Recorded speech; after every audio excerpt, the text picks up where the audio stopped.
this really showcased, a great scientific collaboration between us and the Biogen team. And Alan, who is a principal associate scientist at Biogen, who has more than 10 years experience in fluid biomarker development, especially focusing on highly sensitive assays on low abundant proteins.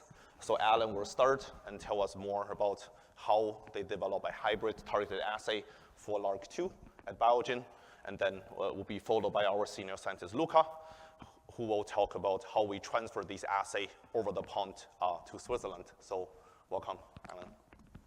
Hi. Testing. There we go. Hi, I'm Alan Schimel. First, I want to thank the Biognosis team for inviting me here and to talk about exciting collaboration that we've had together. Okay. Down. So today I'm going to be talking about the internal development of a quantitative CSF assay for the LRRK2 protein and how we are deploying this in clinical studies. And this has been a large collaboration of the pretty much the whole Biogen biomarkers department.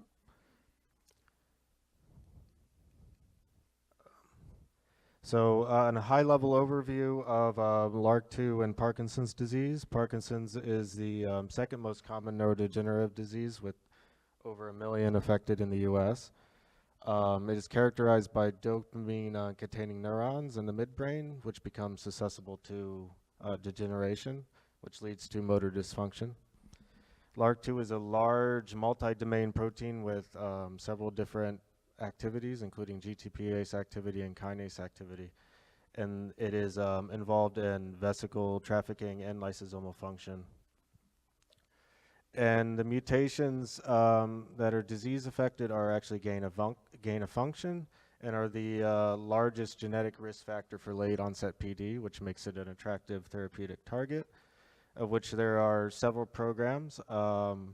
Most of these therapies are kind of designed to either lower the entire expression of the protein or its activity. Two such studies that are currently in clinical studies are LRRK2 ASO between Biogen and Ionis collaboration, and a few different programs for small molecule inhibitors, one a collaboration between Biogen and Denali, and then a separate one run by a Neuron 23. Now, in order to support these ongoing clinical studies, a CSF measurement of this protein to be a surrogate to the actual CNS compartment was desired. So the Biogen biomarkers team started with developing 2 very sensitive immunoassays to target total LRRK2, and these performed extremely well in tissues, primarily including primate brain, rodent brain, and human PBMCs. Unfortunately, even after troubleshooting and method development, results were more inconsistent in human CSF, with over half the samples tested falling below the limit of quantitation using ELISA.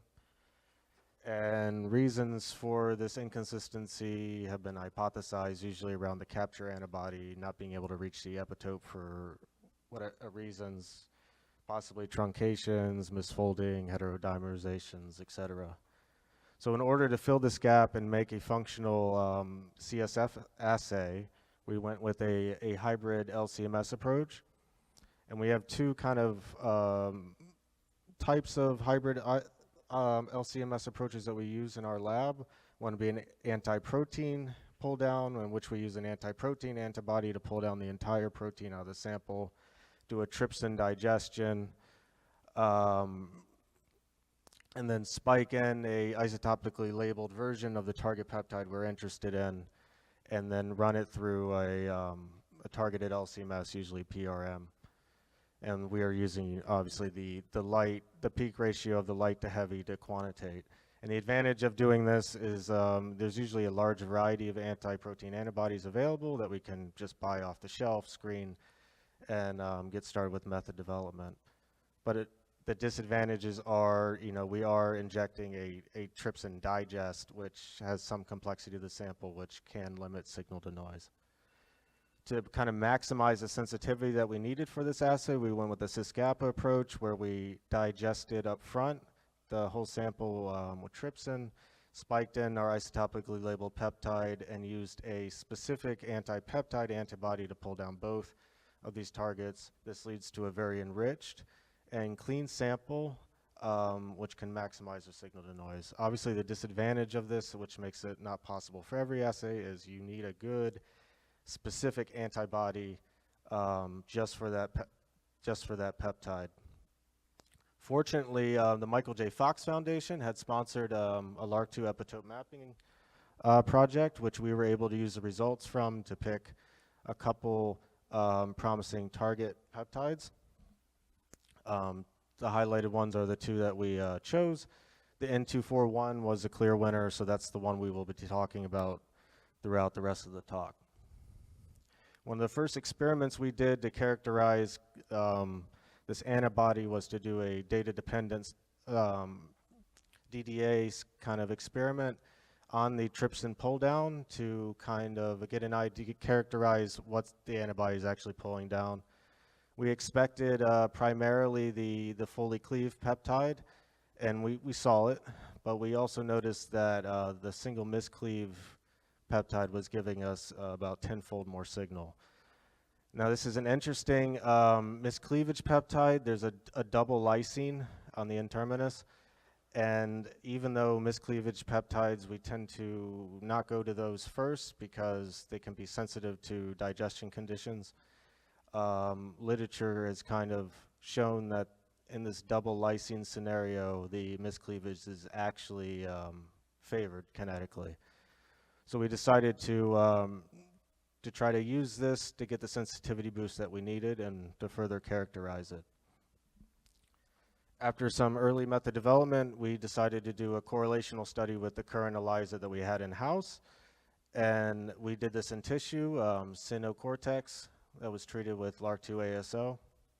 And as you can see with LCMS in red and the ELISA in blue, that they correlated very well with each other, which gave us a lot of confidence that we picked a correct surrogate peptide for this assay, and that this miscleavage is not affecting the assay so far. So we further did a proof of fit for purpose, like partial analytical validation. We looked at precision. We looked at a lot of things. We demonstrated that in recombinant, this peptide gives us very good reproducible linearity, and most importantly, in human CSF, we were able to quantitate every sample that we tested very precisely, which really gave us confidence that we picked this kind of odd miscleaved peptide. Really gave us the sensitivity boost we needed to make this assay possible.